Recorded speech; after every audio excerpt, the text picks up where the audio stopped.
¿Cómo están, chicos? ¿Bien? Vamos a recordar un poquito de lo que vimos la clase pasada. ¿Cuáles son las cuatro culturas agrícolas de la antigüedad? Mesopotamia, Ajá, Egipcia, faltan dos. China, asiática falta una. y No, India. ¿Vale? Mesopotamia, Egipto, India, China. ¿Cuál de esas cuatro culturas les había dicho que habían desarrollado matemáticas? ¿Se acuerdan? Les dije que nuestros números venían de ahí. ¿Qué? De la cultura india. La cultura india, los números vienen de la cultura india. ¿Cuál fue la primera cultura que generó leyes? Un sistema de leyes. Mesopotamia con el código de Hammurabi. Un gobernador, Hammurabi. ¿Qué más? ¿Qué más? ¿Qué más? Necesitamos recordar. ¿Alrededor de qué río se desarrolló la cultura egipcia? ¿Cuál? ¿Alrededor de qué río se desarrolló la cultura egipcia? ¿No? La cultura egipcia se desarrolla alrededor del Nilo, ¿va? Del Valle del Nilo. ¿Cuál es la cuna de la civilización? ¿Qué cultura? Mesopotamia. ¿Y qué significa Mesopotamia? ¿Se acuerda? en medio de De dos ríos, ¿vale? El Tigris y el Éufrates. Ríos importantes de la cultura india. ¿Cuáles son los ríos importantes de la cultura india? ¿Se acuerdan? ¿Quién sabe? El río del Indo y el Ganges, ¿va? Ríos importantes. Entonces, ya les voy a estar preguntando, ya les dije. ¿A partir de qué acontecimiento importante se inicia la historia? desde la ¿Qué situación importante es lo que hace el surgimiento de la historia? La escritura. Antes de la escritura es prehistoria, después de la escritura, historia. ¿Va? Entonces, estábamos en la Edad Antigua. Pues dentro de la Edad Antigua vimos las civilizaciones agrícolas, que vimos que eran cuatro. La mesopotámica, que se desarrolla en actuales Irán, Irak. Hace el código de Hammurabi, los jardines colgantes de Babilonia, la escritura con informe y genera la rotativos. ¿Va? Se dan cuenta que cultivar siempre lo mismo hacía que las tierras no estuvieran chidas. La cultura egipcia se desarrolla alrededor del río del Nilo, desarrolla las pirámides de Giza, la momificación, está la biblioteca de Alejandría, junto con el faro de Alejandría, y son los primeros en construir barcos, cultura egipcia, sobre todo para ir alrededor del río Nilo. La India, que se desarrolla alrededor del río Ganges, el Indo, que ellos ya construyen drenajes y baños públicos, van a desarrollar el Taj Mahal, los números indoarábigos, y su religión es la Brahma, que es una religión que genera también clases sociales muy fuertes. Entonces, por ejemplo, en esta escultura podemos ver a las clases sociales, que son los sacerdotes y maestros, los guerreros y gobernantes son los brazos, las piernas son los granjeros y comerciantes, los obreros son los pies y los intocables o los parias son la sombra. ¿Vale? No son tan insignificantes que son parte de la escultura. Y la cultura china, que se desarrolla alrededor del río amarillo y del río azul, ellos ya generan arado de hierro, carretillas y máquinas para sembrar, desarrollan la brújula, el papel, la pólvora y la seda, y algo importante van a ser los soldados de terracota, ¿no? Que es otra tumba. No, aquí hacíamos tumbas al por mayor y muy grandes. Ok, después de las cuatro culturas agrícolas, vamos a movernos al Mediterráneo y vamos a estudiar las culturas del Mediterráneo, que son tres las importantes. La cultura fenicia, que se desarrolla en lo que actualmente es Palestina e Israel. De hecho, la ciudad de Israel está aquí en esta zona y después va a ser un conflicto enorme, que hasta la fecha seguimos teniendo ese conflicto en Israel. Ahorita en este caso con los palestinos, pero toda la historia, el quién tiene Israel va a ser un conflicto enorme. Los fenicios entonces se desarrollan en lo que actualmente es Palestina e Israel, y ellos van a empezar a ser grandes mercaderes, grandes comerciantes. Van a comerciar a través de todo el Mediterráneo por medio de barcos. ¿Y qué es lo que van a crear? En vez de generar ciudades importantes, o sea, generar un territorio, van a generar pequeños espacios, pequeñas ciudades amuralladas. No, todos estos puntitos rojos que ven aquí son ciudades amuralladas. ¿Para qué serían esas ciudades? Pues llegaban los fenicios, dejaban ahí las mercancías, y entonces los de esa ciudad ya se dedicaban a vender las mercancías al resto de la población. Fueron tan buenos navegantes que incluso van a salir del mar Mediterráneo hacia el Atlántico. ¿Va? Y van a llegar un poco hacia África y hacia el norte de Europa. Algo importante de los fenicios es que ellos ya, además de que generan telas, la tintura morada. ¿Qué son las tinturas moradas? Eran caracoles venenosos. Entonces lo que hacían se lanzaba gente al mar, pues ahí había trajes de buzo, aguantaban la respiración, bajaban, tratando de agarrar la mayor cantidad de conchas, de caracoles, las subían, pero muchas veces se envenenaban en el proceso y moría gente para hacer eso. Y ya lo que al final hacían, machacaban los caracoles, orinaban las telas, porque en nuestra orina hay un químico que sirve para que los pigmentos se adhieran a las telas, y dejaban un rato en tinas con la tintura y orina. Y así ya después salía el morado. El morado es la primera tintura que generamos los humanos, ¿vale? En este caso por los caracoles, para las prendas. Ya teníamos otras tinturas para, o sea, nosotros pintábamos con lo que teníamos, ¿no? Pero esa es la primera como tintura importante. Esa es la cultura fenicia, pequeño resumen. La cultura griega. La cultura griega se va a desarrollar en lo que se llama el Peloponeso, ¿vale? Actualmente es lo que es Grecia. Aquí van a generar, si bien es un estado, la cultura griega, cada una de estas, la cultura se va a desarrollar en polis, pequeñas ciudades, y cada polis se gobernaba a sí misma. Muchas de estas polis van a tener grandes influencias. Las polis más importantes van a ser la ciudad de Atenas, la polis de Atenas, y Esparta. Y estas dos ciudades van a estar luchando durante mucho tiempo para ser la ciudad más importante. Van a tener muchas guerras y en algún momento se van a tener que unir porque los persas van a llegar a atacarlos, ¿no? Ustedes han visto 300, básicamente habla de las últimas guerras. No llegan los persas, atacan a los espartanos. Entonces, bueno, por si quieren pueden ver Esparta y conocer un poquito de esta situación. Van a generar el concepto de filosofía, ¿no? Que es el amor al conocimiento. Y también los griegos van a ser los padres de la matemática moderna. Antes de ellos ya hay matemáticas, sí, desde los mesopotámicos hay matemáticas, pero los griegos son los primeros que se ponen a preguntarse por qué pasan las cosas así. Y entonces empiezan a explicar toda esta situación. Ok. La ciudad que va a desarrollar más filosofía va a ser la ciudad de Atenas. Va con Sócrates, Platón y Aristóteles. Y la tercera civilización del Mediterráneo va a ser la cultura romana. Esta va a ser una civilización muy importante, ¿va? A partir de la cultura romana, todos van a querer herederos de la cultura romana y de la cultura griega. Los romanos le van a copiar un montón de cosas a los griegos como religión. Son religiones politeístas, solo le van a cambiar el nombre. Por ejemplo, en los griegos, su dios más importante, el dios del rayo, es Zeus. Y en los romanos, su dios es Júpiter. El dios de la guerra griego va a ser Ares. El dios de la guerra romano va a ser Marte. La diosa de la belleza es Afrodita para los griegos. Para los romanos va a ser Venus. Pero solo le cambian el nombre. Si ustedes se ponen a leer la mitología griega y romana, es casi lo mismo. Acá agregan algunas cosas. Dato curioso, también ellos le van a poner el nombre a los planetas y por eso Mercurio, Venus, Tierra, no, Mercurio, Venus, Marte, Júpiter son dioses griegos, ¿va? Sí tiene que ver con los dioses. Roma tiene un mito fundacional. Se dice que un dios y una princesa, bueno, un dios embarazó a una princesa y están embarazadas. Pero a los dioses no les cayó bien, pues que este dios hubiera embarazado a la princesa. Y entonces van a hacer que la princesa no pueda en su lugar de origen, la expulsa. Entonces esta princesa va a llegar a lo que ahora es Italia, va a dar a luz y va a morir en el proceso. Va a dar a luz a dos gemelos, Rómulo y Remo. Y el mito dice que estos gemelos, justo como eran descendientes de dioses, pues una loba que estaba amamantando se dio cuenta y los cuidó. Y bueno, Rómulo y Remo van a fundar la ciudad de Roma, en lo que actualmente es Italia. Y el primer gobernador de Roma va a ser Remo, por eso se llama Roma, ¿va? Si no, yo creo que se llamaría como Rómula. Entonces, ¿qué va a pasar? Roma se va a gobernar por una monarquía. ¿Cómo van a generar esa monarquía? Bueno, va a haber unas personas que son los patricios, no son los de Bob Esponja. ¿Qué son los patricios? Los patricios son descendientes de Rómulo y de Remo, todos, en teoría. Y entonces, cada que moría un gobernante, entre ellos elegían quién iba a ser el próximo gobernante, el próximo monarca, que iba a ser el rey. No todos los patricios iban a estar en esta situación, solo iban a ser ciertas partes que iba a ser el Senado. Entonces, los patricios van a formar el Senado y el Senado va a elegir siempre al monarca cuando muere. El monarca va a tener que consultar al Senado normalmente muchas situaciones.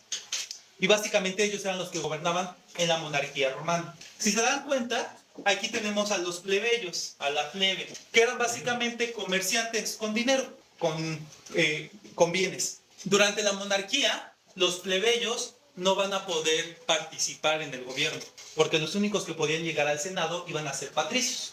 Poco a poco, los plebeyos se van a molestar y van a generar un gran problema a la monarquía. De ahí tenemos, todos ellos se consideraban ciudadanos de alguna forma eran considerados. Los plebeyos decían que no lo suficiente. Pero estaban los esclavos y los libertos, que ellos eran no ciudadanos. Los esclavos es que eran... el problema es que ahí decían, no, si los esclavos participan en nuestra forma de gobierno, pues básicamente solo le estamos dando poder a su dueño. Y los libertos eran esclavos liberados, pero como no tenían bienes, pues también decían, pues van a ser manipulados por las personas que los contratan. Entonces, los libertos y los esclavos, los únicos que podían participar de alguna forma en el gobierno romano, primero eran solo los patricios, y después la monarquía va a tener problemas con los plebeyos y van a generar la República Romana. En la República Romana los plebeyos ya van a poder participar. Y entonces el Imperio Romano va a empezar la República Romana va a empezar a crecer y todo lo que ven de verde fue lo que en alguna vez fue la República Romana. Y entonces, ¿cómo se elegían a quien nos iba a gobernar? Otra vez por el Senado, solo que ya los plebeyos iban a participar. Primero solo iban a tener un representante en el Senado y llegaron a tener hasta 10 representantes. Al principio solo podían opinar, al final ya podían votar los plebeyos. Pero empezó a haber problemas. ¿Quiénes ahora se empiezan a quejar? Los esclavos. Los esclavos van a empezar a quejarse de la forma en que los empiezan a tratar. Van a empezar a desestabilizar y va a generar un gran problema. Entonces, ¿qué es lo que van a decir los gobernadores romanos? Hay que darles pan y circo al pueblo.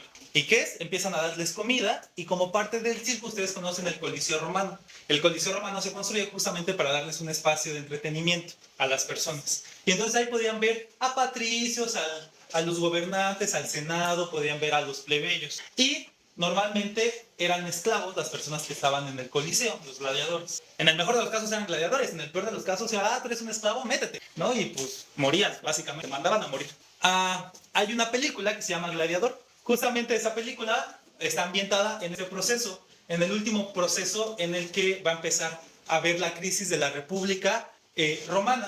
¿Quién es uno de los que van a dirigir esta crisis? Va a ser Espartaco, que es básicamente la persona principal de Gladiador.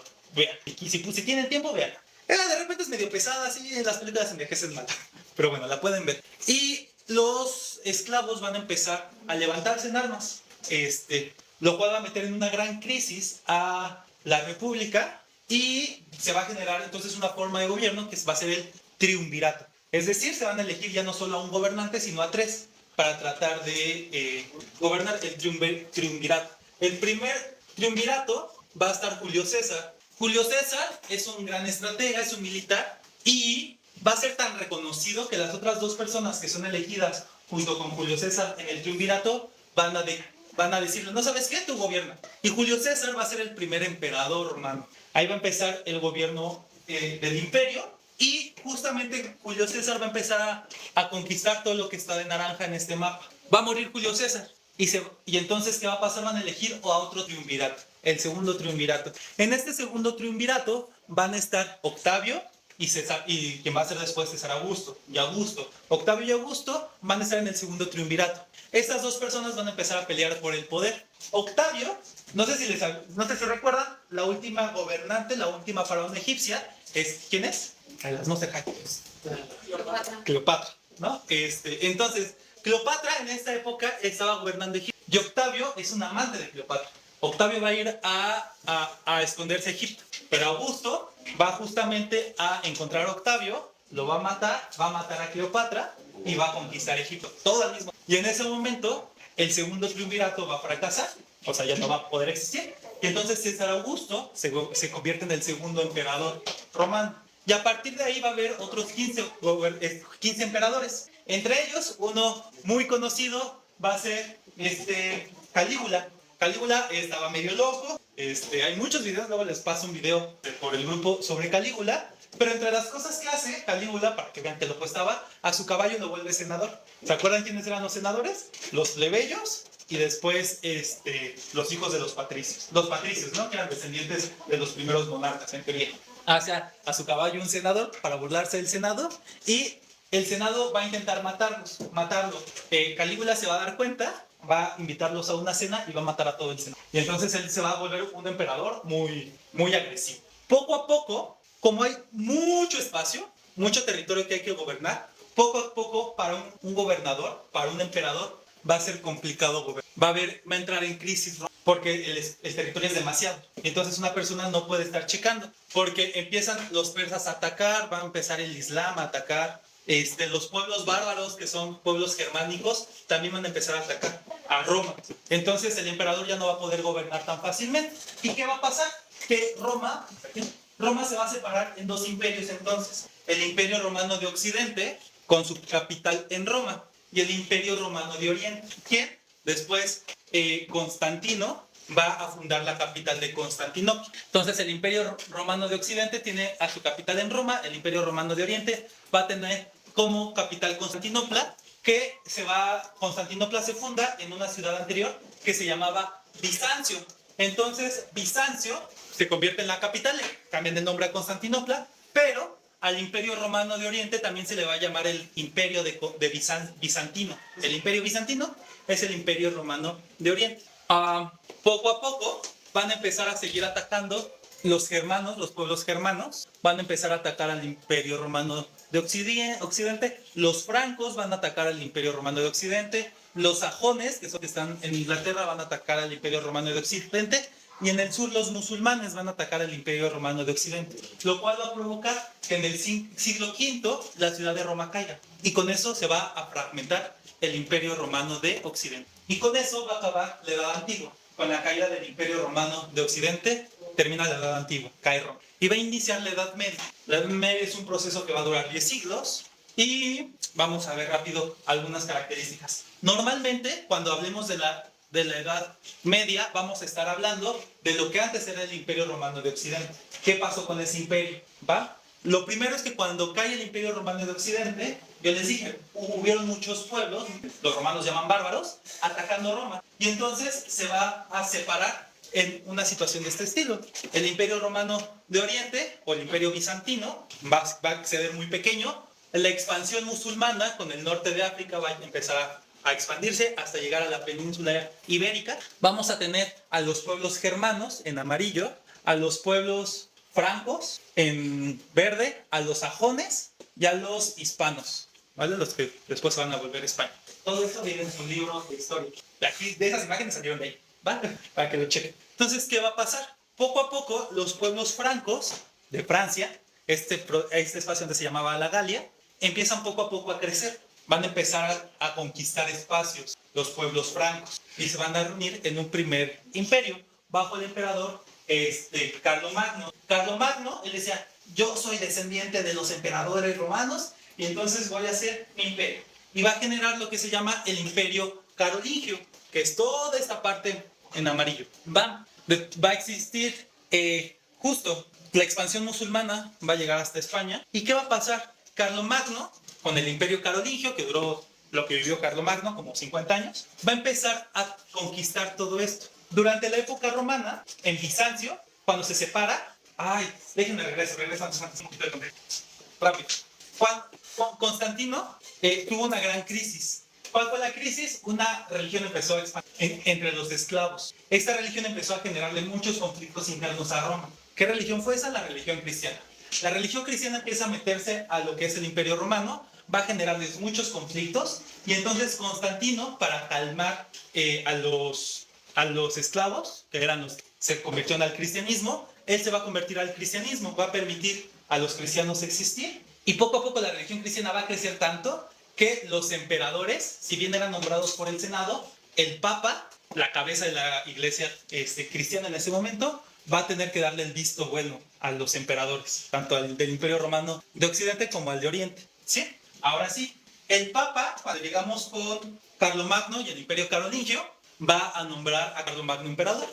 Y entonces Carlomagno va a decir, yo soy heredero de los romanos, y entonces tengo que reconquistar todo el territorio romano. Y entonces va a empezar a tener guerras, sobre todo con los árabes. ¿Por qué? Porque para la religión cristiana, en ese momento ya católica, era tan fuerte en influencia, que básicamente si él podía lograr que todos fueran cristianos, pues el Papa iba a decirles, pues él es su emperador. Entonces va a empezar a conquistar sobre todo a los pueblos musulmanes que van a estar en la península ibérica y va a empezar a expulsarlos. También va a estar contra los judíos van a estar perseguidos todo el tiempo a partir de aquí. Entonces el imperio carolingio va a llegar poco a poco, así lo va a recibir Carlomagno, y va a llegar hasta la parte naranja, va a crecer mucho el imperio carolingio. Durante esta época va a haber una crisis en la religión católica y se va a generar algo que se llama cisma, se va a separar la religión católica, bueno, la religión cristiana. Se va a generar la religión católica con sede en Roma, en el Vaticano, posteriormente va a ser el Vaticano, en ese momento solo era Roma, y en el imperio de bizantino, se va a generar la religión ortodoxa con su propio papa. De hecho, la religión ortodoxa sigue existiendo, actualmente se practica sobre todo en Europa oriental y en Rusia, tenían la curiosidad. Ahí se va a separar por primera vez la Iglesia Católica, va a ser el primer cisma. ¿Y qué es lo que va a estar pasando? En esta época, en Génova, en lo que ahora es Italia, en un pueblo en Génova, van a empezar a generar rutas marítimas. Van a rodear África y van a llegar hasta Asia. ¿Y qué va a pasar ahí? Van a encontrar la pólvora, van a encontrar el papel, van a encontrar condimentos, van a encontrar el té. Y todo eso lo van a empezar a traer hacia Europa. Y entonces, poco a poco, van a necesitar más y más y más recursos. Se va a generar la ruta de la seda, que va a ir de India, pasando va a ir de China con la seda, va a pasar por India, por especias, va a cruzar el imperio bizantino, por Constantinopla va a entrar y va a empezar a comerciar. Entonces, poco a poco van a necesitar más y más rutas. Las rutas terrestres van a empezar a sufrir problemas porque los imperios árabes, los musulmanes, van a empezar a expandirse. Después, Carlomagno va a morir, se va a desintegrar el imperio carolingio y se va a desarrollar el Sacro Imperio Romano Germano, ¿va? Este va a ser un estado que va a durar mucho, desde el siglo VIII hasta el siglo XVIII, va a durar 10 siglos también. Va a ser muy estable. No, hasta el siglo XIX, principios de 1800 va a llegar el imperio romano, el Sacro Imperio Romano Germano. Se va a separar el imperio carolingio en el Sacro Imperio Romano y en el Reino de Francia. Justo como va a perder influencia el imperio franco, incluso el imperio carolingio llega a Inglaterra, los conquistan. Por eso hay algunas palabras en inglés que se parecen al español, porque el español se parece al francés, el francés se los enseña a los ingleses y se queda su idioma, parte de su idioma. Por eso hay algunas palabras que compartimos, como doctor, ¿no? Que es doctor en español, doctor en inglés, ¿va? ¿Por qué? Porque ahí hubo comunicación. Y se van a empezar a generar los reinos españoles también. Va a haber muchos reinos en España, bueno, en la península ibérica, y poco a poco algunos reinos se van a estar uniendo y van a desarrollar dos reinos importantes, el reino de Castilla y el reino de Aragón. Esos reinos van a ser importantes en nuestra historia, ¿va? ¿Qué es lo que van a hacer estos reinos? Van a seguir expulsando a los musulmanes y a los judíos. Van a reconquistar otra vez la península ibérica. Mientras todo este caos está pasando, ¿qué está pasando en Asia? Está creciendo una religión, la religión musulmana, que se parece mucho a las religiones cristianas, con la diferencia que ahí, además de Cristo, tienen otro profeta, que es Mahoma. ¿Y dónde va a iniciar? Ay, Dios. ¿Dónde va a iniciar la religión musulmana? En lo que ahora es Arabia Saudita, ¿va? En árabe. Entonces, los árabes van a iniciar un desarrollo y una conquista enorme. Van a generar la media luna hasta llegar a la península ibérica. Y entonces los españoles van a estar expulsando constantemente, bueno, los reinos hispanos van a estar expulsando constantemente a los musulmanes del califato, pero a la par, al momento de ir creciendo, ¿qué va a pasar? Van a ir conquistando los territorios del imperio bizantino. El imperio bizantino se va a hacer mucho. Y aquí tenemos un problema. La ruta de la seda va a empezar a peligrar para los europeos. ¿Por qué? Porque los europeos no veían bien el tener que comerciar con los musulmanes. Y entonces la ruta de la seda, si se dan cuenta, va a estar dominada principalmente por los árabes en este momento. Y los árabes y el imperio bizantino van a empezar a entrar, están en conflicto, van a empezar a tener una gran lucha. Entonces el imperio bizantino va a tener una crisis enorme por esta guerra, porque por el sur va a estar siendo atacado por los árabes y también por el norte va a estar siendo atacado otra vez por los macedonios, que son los descendientes de los persas. Entonces Bizancio, el imperio bizantino, va a empezar a entrar en una crisis enorme y al resto de Europa no le va a llegar su té, su seda, no les va a llegar su comercio. Europa va a llegar en una gran crisis. a por ahí del siglo XII. Y van a tener que empezar otra vez a redescubrir van a empezar a volver a viajar otra vez por el sur de África para volver a llegar a la India y a China. Esto va a empezar a acercar, ¿sí? Y ese va a ser el problema de la Edad Media. Por ahí, terminando la Edad Media va a culminar cuando los árabes llegan a conquistar Constantinopla. Va a caer Constantinopla y ahí termina la Edad Media, en el siglo XV. Esto es como a grandes rasgos lo que estaba pasando, ¿no? La historia. ¿Cómo se empezaron a gobernar en la Edad Feudal? Empezaron a generar reyes, muchos reinos, ¿no? Carlomagno va a ser un rey, pero justamente el rey, lo mismo que va a pasar con los romanos, el rey no puede estar atento de todo. Y entonces, ¿cómo van a tratar de salvaguardar todo su territorio?